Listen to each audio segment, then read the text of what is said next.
Hi everyone. Before we start the screen changing video, I'd like to invite you to enjoy the Space Station Alpha music I have in the description down below, and like and subscribe. The reason I'm here with a presence on YouTube is to share the Space Station Alpha music that I've made with all of you. So if you like the screen changing video, please also take a look at some of the songs.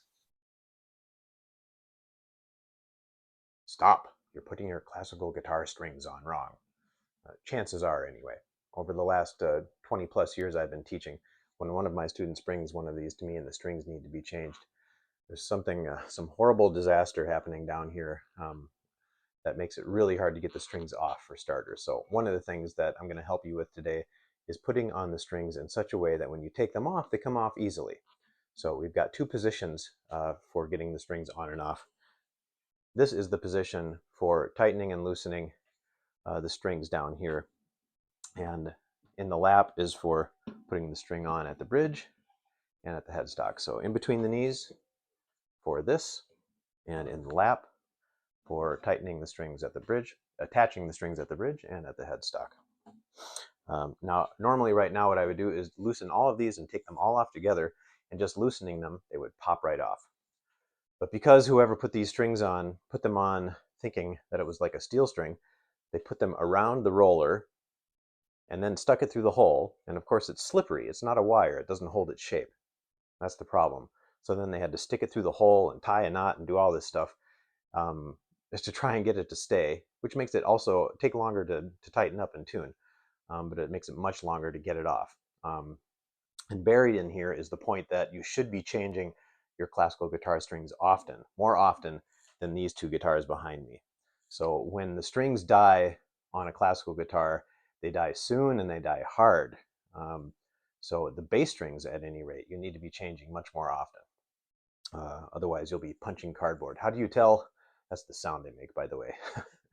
How do you tell when it's time to change your classical guitar bass strings, which you can change 3 or 4 times for every time you need to change the trebles, by the way. So you can just order basses. If you practice enough with nails like me, you'll scratch up the trebles and you'll want to do those too. But at any rate, you look here, especially at the D string, and if it's not shiny anymore, and you see it's not, when it's not shiny anymore, it probably doesn't sound good anymore either. And then it's time to change them.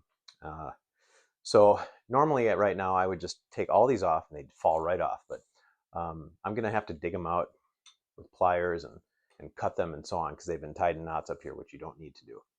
So when we come back, I'm going to show you how to put these on correctly.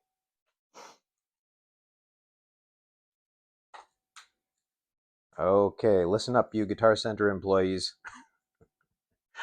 Okay, I've got the string here. Sometimes you'll find one of these ends is not as well formed as the others on the bass side. I'm talking about the bass strings.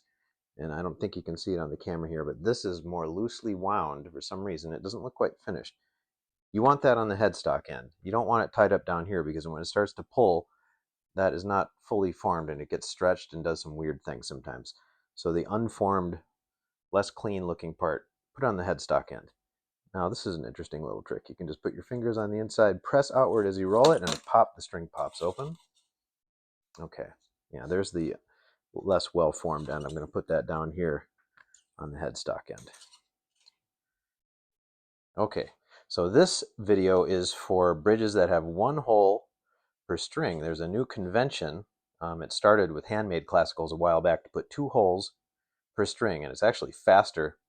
It makes for a greater angle from the bridge up to the saddle, the whole bridge hole up to the saddle, and it's supposed to make for a better fixed point and a better tone.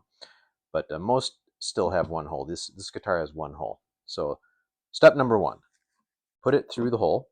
You get enough to work with, and sometimes you have to pull it and check and make sure they didn't cut the string too short, especially on the G string and D string. By the way, if you're a string manufacturer, especially Savarez, please cut your D strings and G strings longer so there's plenty to work with. Okay, so I've got about this much string here. I'm going to take the short piece and I'm going to put it under the long piece and point it at myself. Okay? Short piece under the long piece, pointed at myself. Now I'm going to take the short piece and stick it back through the hole that I've just formed. All right, so now I've got this set up. Now I take this short piece and I wrap it around the top of this loop here. How many times? A couple. Some people just do it once and tighten it right there. And you can imagine that you can get less wraps on a thicker string, but you can still get plenty of them. I put it around there a couple times.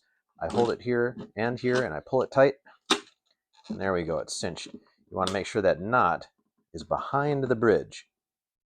Okay, and later on, especially on the A string and the E string, which are thick, you can go in and squeeze and tighten up this loop that you've made here. Okay, these pieces here are going to rattle against the soundboard. Some people are afraid their guitar is broken. You just need to clip that eventually.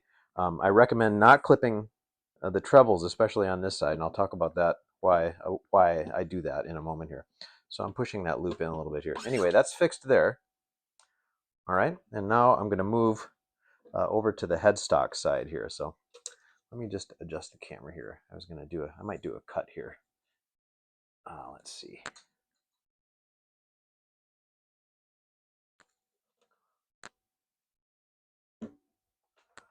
Okay, so here we are at the headstock side, and this is the most important part. Now I've already got the rollers with the hole pointed upward already to save myself some time, because you need to put the string in through here.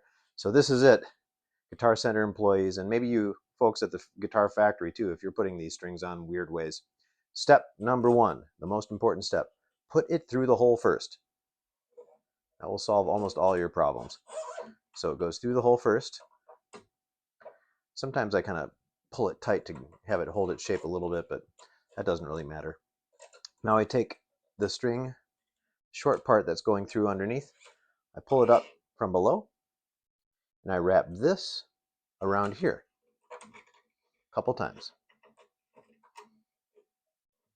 Okay, now I've got this piece, and I've got this braid here, which I'm going to tighten around the string roller, or tumbler as I used to call it. But I'm not going to do that from the lap position. I'm going to do that from the guitar between my legs position. So, okay, here we are with that braid that I made, and I'm holding on to the short piece here, and I'm going to tighten this here. And what's going to happen is this braid is going to get trapped over the roller. And this is all that's keeping the string nice and tight, and it's keeping it very tight. So you can imagine when this gets loosened, it just pops off, which is the beautiful part. Okay, so there's actually a grip for this. It works very fast if you learn how to do it this way. So you pinch it here, and it goes under the index finger, and you also pinch it between the middle. And then you can use the side of your hand to guide the string into the correct nut groove. Okay? And you have to kind of pull this to maintain its shape and integrity as you guide this in. So I'm pulling back on this, and this is getting trapped over the roller. And once it's trapped, you can just let go.